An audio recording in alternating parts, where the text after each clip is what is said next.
Nous allons travailler aujourd'hui sur l'évangile de Matthieu, chapitre 9, du verset 18 à 21. Je lis le passage. Tandis qu'il leur adressait ces paroles, voici, un chef arriva, se prosterna devant lui et dit, « Ma fille est morte il y a un instant, mais viens, impose-lui les mains et elle vivra. » Jésus se leva et le suivit avec ses disciples. Et voici une femme atteinte d'une perte de sang depuis 12 ans s'approcha par derrière et toucha le bord de son vêtement. Car elle disait en elle-même, « Si je puis seulement toucher son vêtement, je serai guérie. » Amen. Aujourd'hui, ce passage nous parle de ce qu'est la foi. Qu'est-ce que la foi? Nous sommes connectés ce soir parce que nous avons la foi. D'après vous, qu'est-ce que la foi? Si quelqu'un vous demande ce qu'est la foi, qu'allez-vous répondre à cette question? Voici la définition que donnent les différents dictionnaires. Premièrement, fait de croire en l'existence de Dieu, d'adhérer entièrement à une religion ou aux croyances qui en découlent. Deuxièmement, confiance absolue accordée à quelqu'un, à quelque chose, croyance religieuse, adhésion de l'esprit et du cœur à une vérité révélée. Et troisièmement, fait de croire fermement en une doctrine, une personne, une vérité. Dans le domaine religieux, adhésion totale de l'homme à Dieu et spécialement à la révélation chrétienne. Voilà, si on en résume, la foi serait croire avec confiance et adhésion, que ce soit envers une personne, une idée ou dans un sens religieux envers Dieu et ses promesses.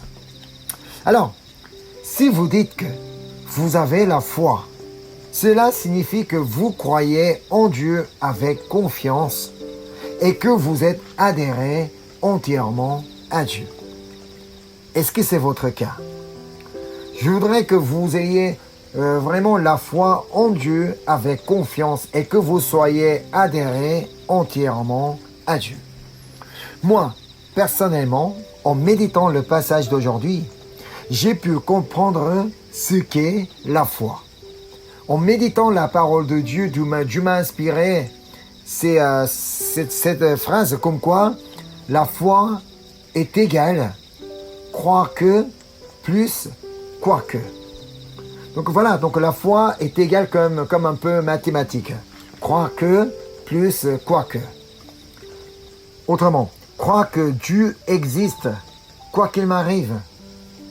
Croire que Dieu est bon, quoi qu'il m'arrive.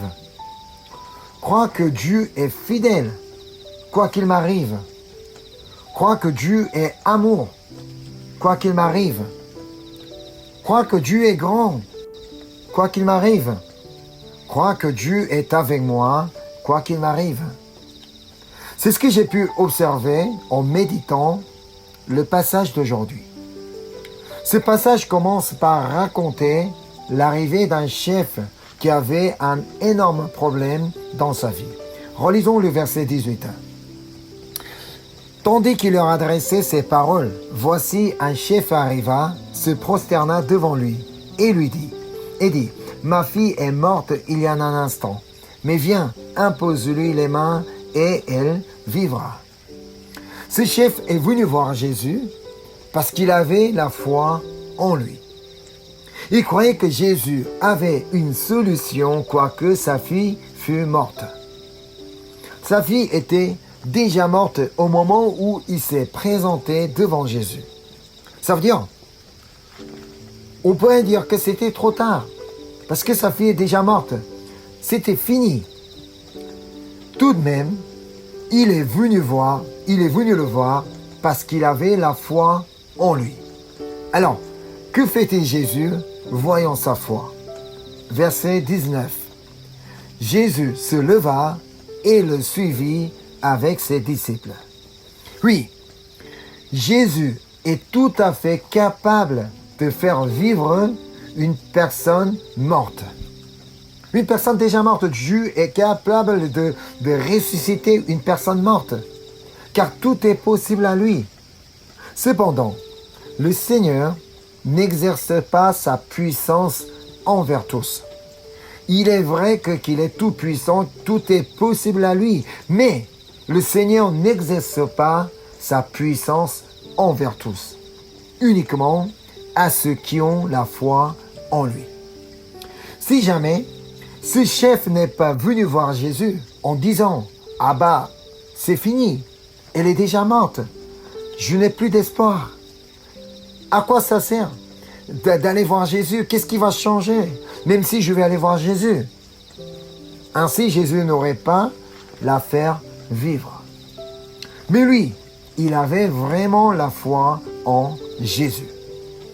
Qu'a-t-il dit à Jésus? « Ma fille est morte il y a un instant, mais viens, impose-lui les mains et elle vivra. » Nous ne trouvons pas la moindre trace de doute dans les paroles de cet homme. Il avait une confiance absolue en Jésus. Pour nous aussi, c'est la foi que Dieu attend de nous. Dans l'épître de Jacques, nous apprenons qu'il est important de ne pas douter si nous avons la foi. C'est ce qu'on va aller voir dans l'épître de Jacques, chapitre 1, du verset 6 à 7.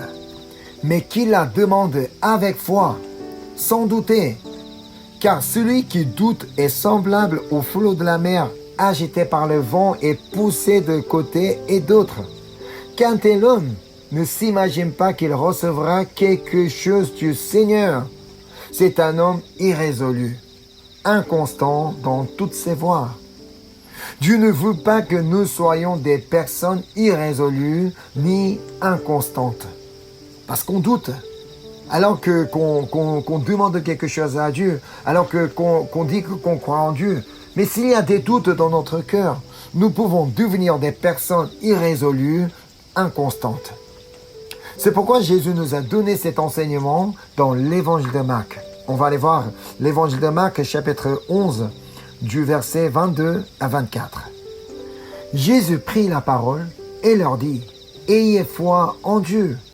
Je vous le dis en vérité, si quelqu'un dit à cette montagne, ôte-toi de là et jette-toi dans la mer, et s'il ne doute point en son cœur, mais croit que ce qu'il dit arrive, il le verra s'accomplir.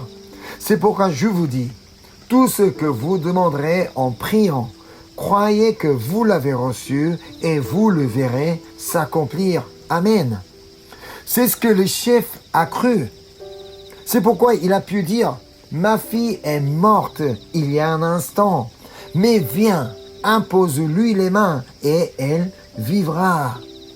Il croyait qu'il avait reçu ce qu'il lui a demandé. Ainsi, il pouvait le voir s'accomplir. C'est ce qui se passe. On va retourner dans le texte aujourd'hui, Matthieu chapitre 9, du verset 23 à 25. Lorsque Jésus fut arrivé à la maison du chef, et il vit les joueurs de flûte et la foule bruyante, il leur dit, « Retirez-vous, car la jeune fille n'est pas morte, mais elle dort. » Et il se moquait de lui. Quand la foule eut été renvoyée, il entra, prit la main de la jeune fille, et la jeune fille se leva. Il n'est pas étonnant de voir les gens se moquer de Jésus, car ce que Jésus dit semblait absurde. La jeune fille n'est pas morte, mais elle dort. Parmi les gens qui se trouvaient dans la maison du chef, qui aurait cru que cette fille dormait vraiment? Ils savaient tous que la fille était morte. C'est la raison pour laquelle ils étaient rassemblés ce jour-là, parce que la fille était réellement morte.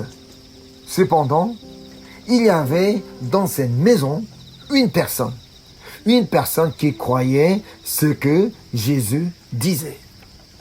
C'était qui? C'était son père, le chef.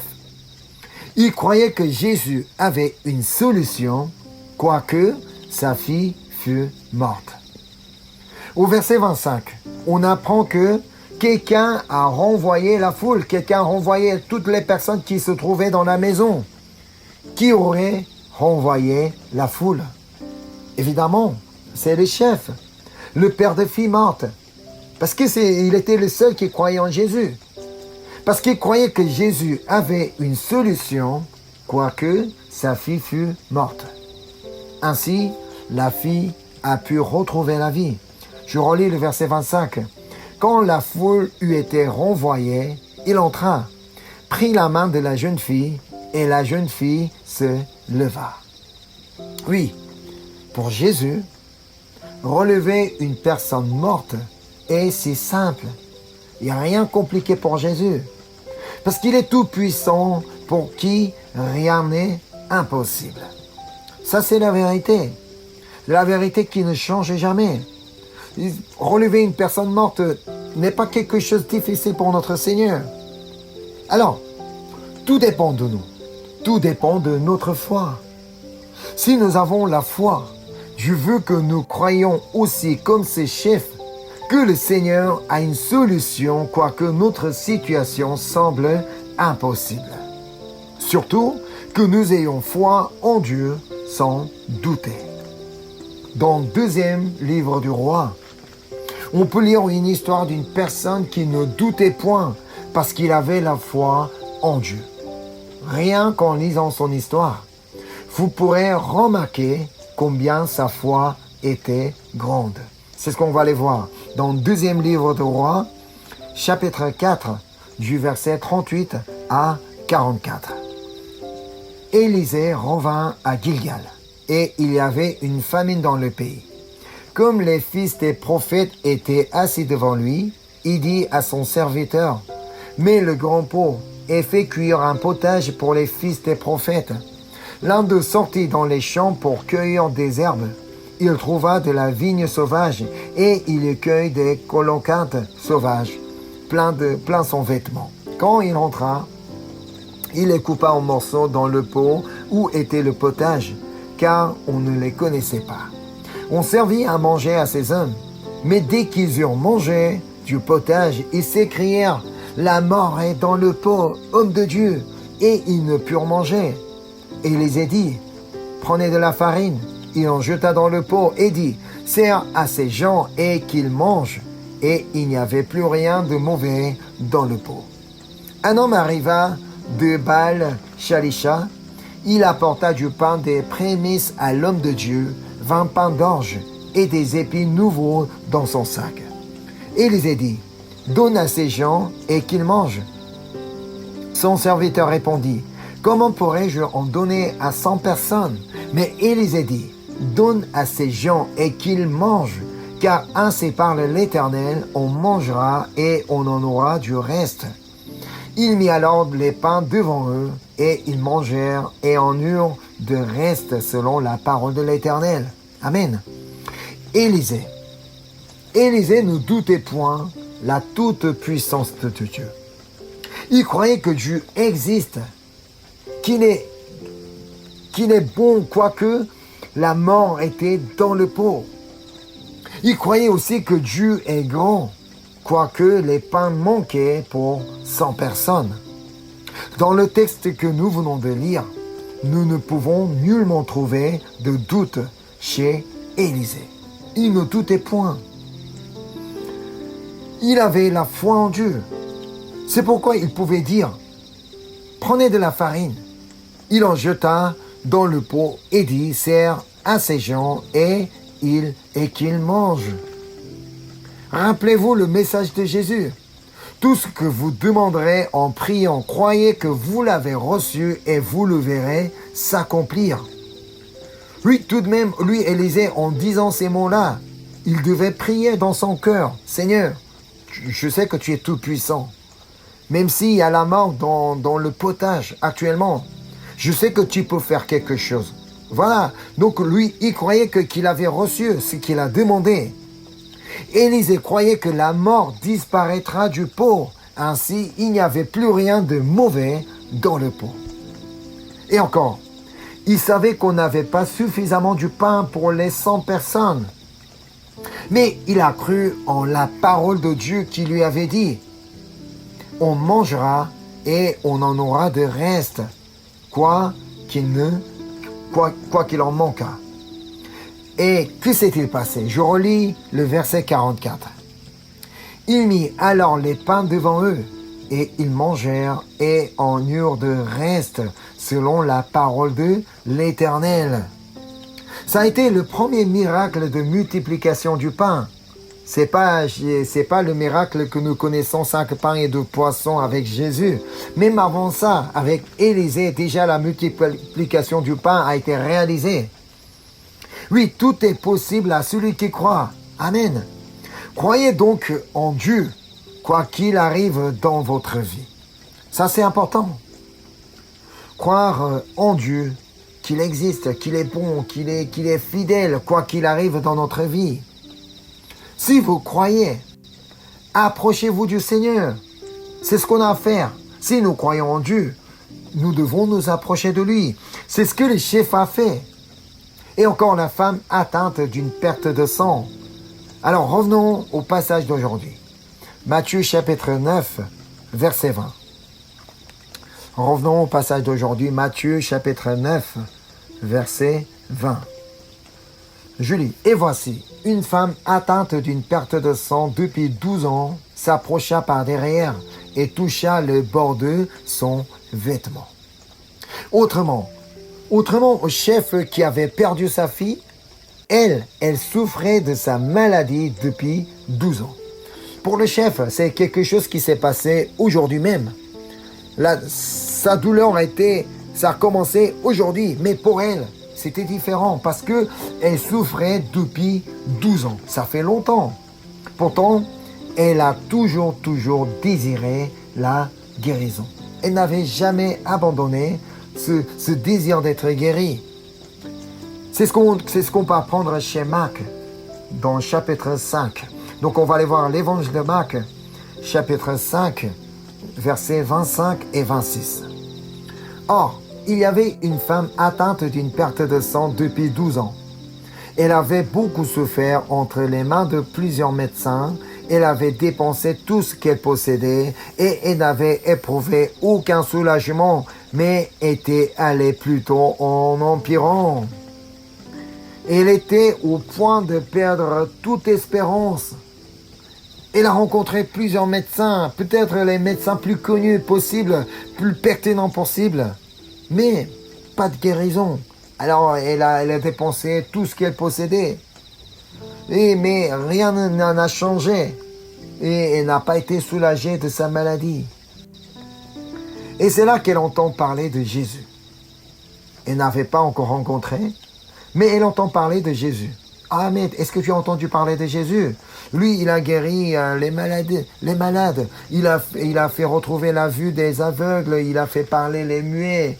Il a fait entendre les sourds. Mais il a relevé les paralytiques. Est-ce que tu as entendu parler de lui?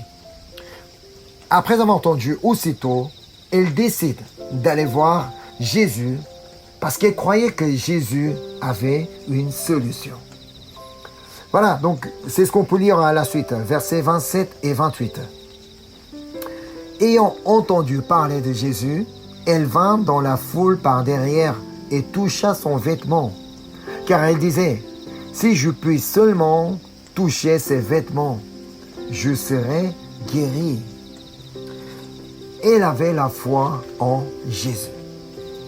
Par la foi, elle a touché son vêtement. Au même instant, elle pouvait sentir que la perte de sang s'est arrêtée. Si elle avait des doutes, elle n'aurait pas pu toucher son vêtement. Mais tout simplement, elle a cru. Surtout, elle a cru que Jésus est capable de la guérir. Et jusqu'à ce jour-là, elle n'avait pas trouvé de solution. Mais maintenant, elle croyait que Jésus avait cette solution. Et que Jésus était la dernière solution qui lui restait. C'est pourquoi c'est ainsi que lui, elle a pu toucher le vêtement de Jésus. Alors Jésus lui dit que sa foi l'a sauvé. Donc c'est ce on va revenir dans Matthieu chapitre 9, verset 22. Jésus se retourna et dit, en la voyant, « Prends courage, ma fille, ta foi t'a guérie. » Et cette femme fut guérie à l'heure même. Amen. En fait, il fallait beaucoup de courage pour qu'elle touche le vêtement de Jésus. Ça n'a pas été si simple que ça. Il fallait beaucoup de courage. Car selon la loi de Dieu, tous ceux qui avaient cette maladie étaient considérés comme impurs.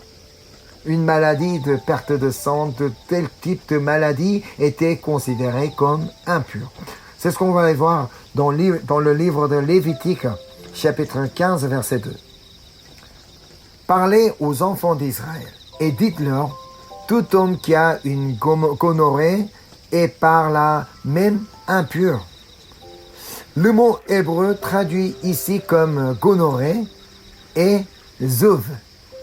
Le mot zov qui parle de tout type d'écoulement. Donc ça ne parle pas simplement de gonorrhée comme traduit en français. Bon, en fait, zov parle de tout écoulement, tout type d'écoulement du corps. Alors, la perte de sang, il faisait partie. C'est le verset 10 qui nous est important. Voilà, donc Lévitique chapitre 15, verset 10. On est toujours dans le même chapitre, verset 10. Celui qui touchera une chose quelconque qui a été sous lui sera impur jusqu'au soir. Et celui qui la portera lavera ses vêtements, se lavera dans l'eau et sera impur jusqu'au soir. C'est la raison pour laquelle je vous ai dit qu'il fallait beaucoup de courage pour qu'elle touche le vêtement de Jésus. En tant qu'une personne impure, parce qu'elle avait cette maladie de perte de sang. Et elle avait de l'écoulement dans son corps. En tant qu'une personne impure, si elle touchait le vêtement de Jésus, son vêtement allait devenir impur.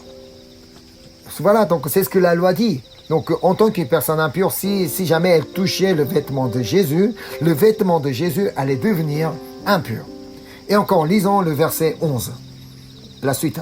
Celui qui sera touché par lui et qui ne se sera pas lavé les mains dans l'eau, lavera ses vêtements, se lavera dans l'eau et sera impur jusqu'au soir. Voilà. Alors, Jésus allait devenir impur jusqu'au soir parce qu'elle a touché. C'est ce qui devait arriver, selon la loi. Mais que s'est-il passé lorsqu'elle a touché le vêtement de Jésus? Elle a été guérie. Autrement, elle a été purifiée de sa maladie à l'instant même. C'est parce qu'elle a touché par la foi. Au début, elle devait quand même avoir peur de toucher le vêtement de Jésus en tant qu'une personne impure. C'est pourquoi donc Jésus lui a dit, prends courage. C'est ce que Jésus a dit. Revenons donc dans l'évangile de Matthieu, chapitre 9, verset 22. Là, vous allez comprendre pourquoi Jésus parle ainsi. Jésus se retourna et dit, en la voyant, prends courage, ma fille, ta foi t'a guérie. Et cette femme fut guérie à l'heure même. Jésus aurait très bien pu dire directement, et ma fille, ta foi t'a guérie. Mais avant ça, pourquoi Jésus a dit, prends courage, alors qu'elle était déjà là et elle était déjà guérie? Pourquoi il aurait dit ça? Parce qu'elle devait absolument prendre courage de toucher le vêtement de Jésus. Au moment où elle a touché, elle a été guérie à l'instant même. Alors, elle n'avait pas besoin de s'inquiéter de l'avoir souillée. En la touchant, elle devait quand même avoir peur de souiller Jésus, le vêtement de Jésus. Mais, c'était pas la peine. C'était pas la peine de s'inquiéter. Donc, elle devait simplement prendre courage. Pourtant, elle n'est pas la seule personne qui peut être guérie en touchant le vêtement de Jésus. Toute personne qui aurait touché le vêtement de Jésus en ayant la foi pouvait être guérie. Toute personne qui s'approche de lui par la foi pouvait être guérie. Car Jésus dira de la même manière à toute personne. Ta foi t'a guéri. Ta foi t'a sauvé. Ce n'est pas à elle seule que Jésus parlera de la même manière à toute personne qui s'approcherait de Jésus, qui toucherait le vêtement de Jésus par la foi. Jésus dirait exactement la même chose. Ta foi t'a guéri, ta foi t'a sauvé. Alors, il est indispensable d'avoir la foi. Si nous avons la foi, si nous croyons, il ne faut pas rester passif, mais actif. Ça a été le cas du chef qui avait perdu la fille et de la femme atteinte d'une perte de sang. Ils ne sont pas restés passifs. Ah, mais un jour, quand Jésus viendrait ressusciter ma fille, un jour, peut-être Jésus visitera ma maison pour guérir ma maladie de perte de sang. Non. Ils se sont approchés de Jésus parce qu'ils avaient la foi en lui. C'est ça. C'est la preuve que nous avons la foi en Jésus. Si nous avons vraiment la foi en lui, nous devons nous approcher de lui. Si nous restons là où nous sommes, j'ai la foi quand même, j'attends son moment. Non, ce n'est pas vraiment pour dire que nous avons la foi. La suite du texte nous raconte encore une fois des personnes qui avaient la foi en Jésus. Voilà, c'est la suite de Matthieu chapitre 9, du verset 27 à 29. Matthieu chapitre 9, du verset 27 à 29. Je lis.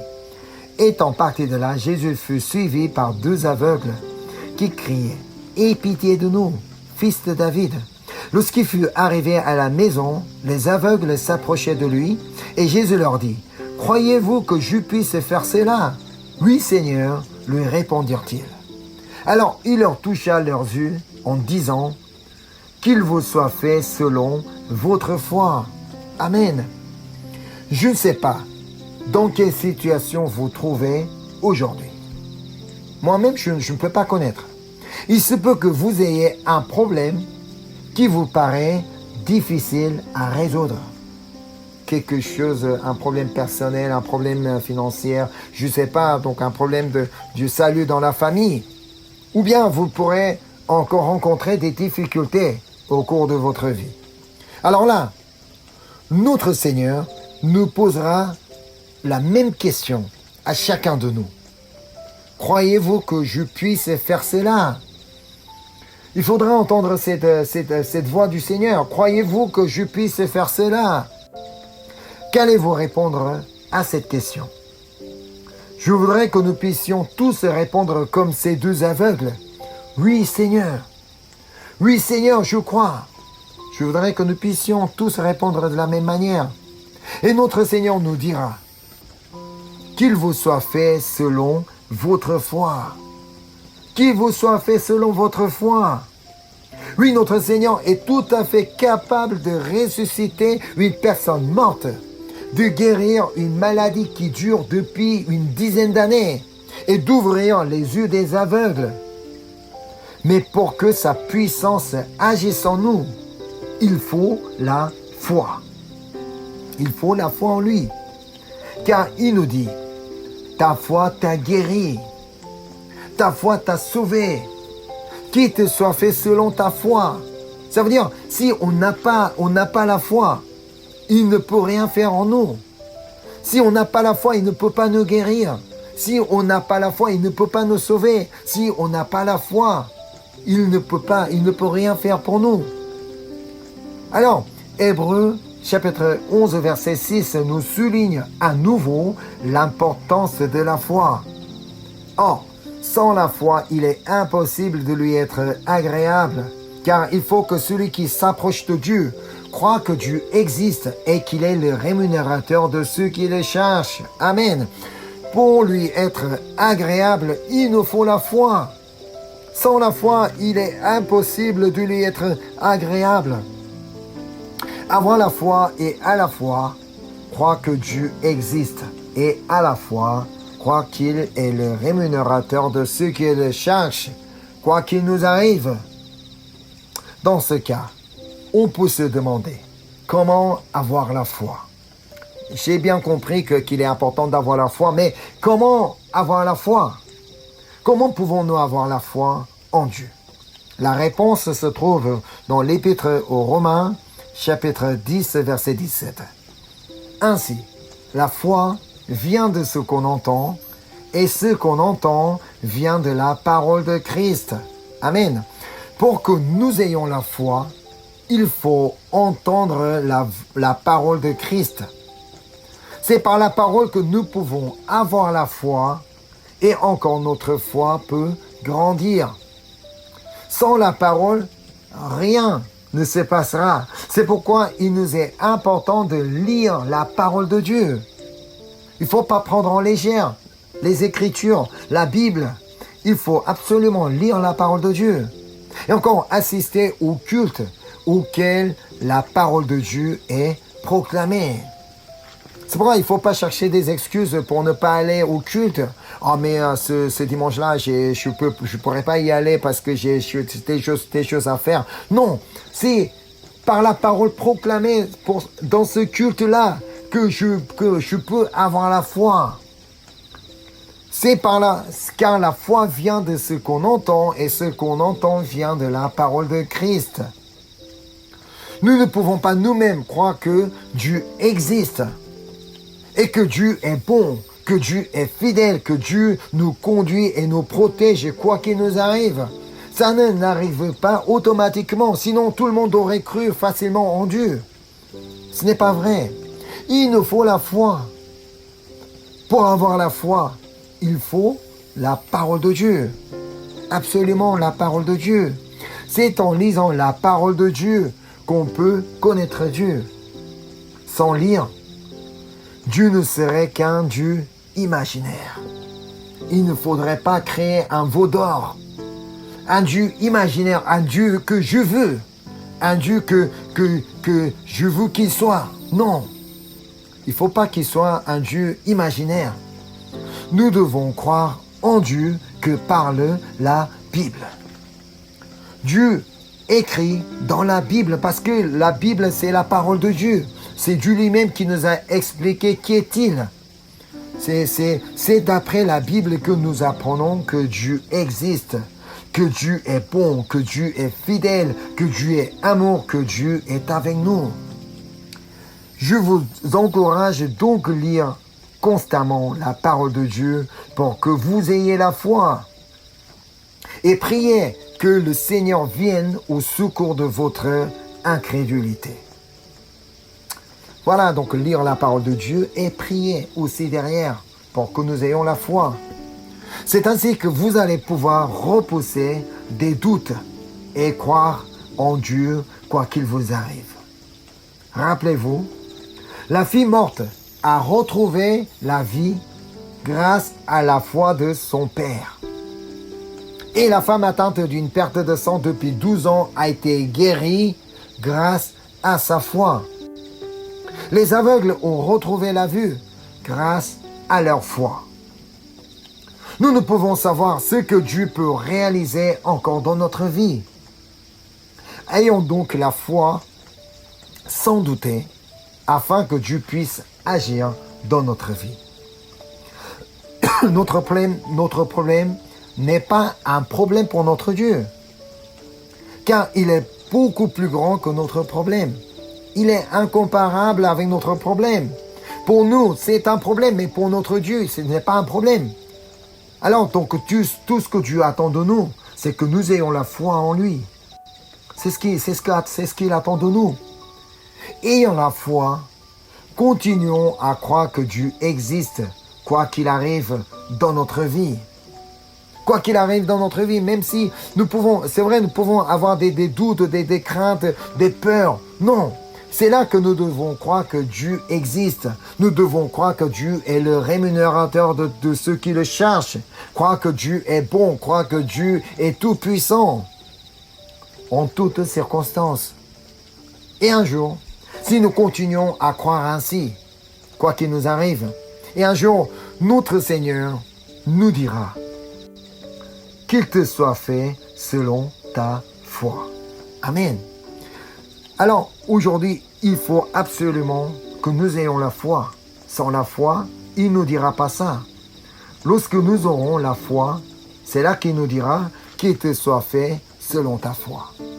Alors donc, je voudrais vraiment que nous ayons tous la foi pour que, Seigneur, puisse agir dans notre vie aujourd'hui. Amen. Je vais prier. Seigneur, merci. Merci pour ta grâce. Merci pour ton amour. Merci pour tout ce que tu as fait dans notre vie, Seigneur. Merci encore pour ta grâce, pour que nous puissions nous connecter ce soir et que nous rassembler afin d'écouter ta parole, Seigneur.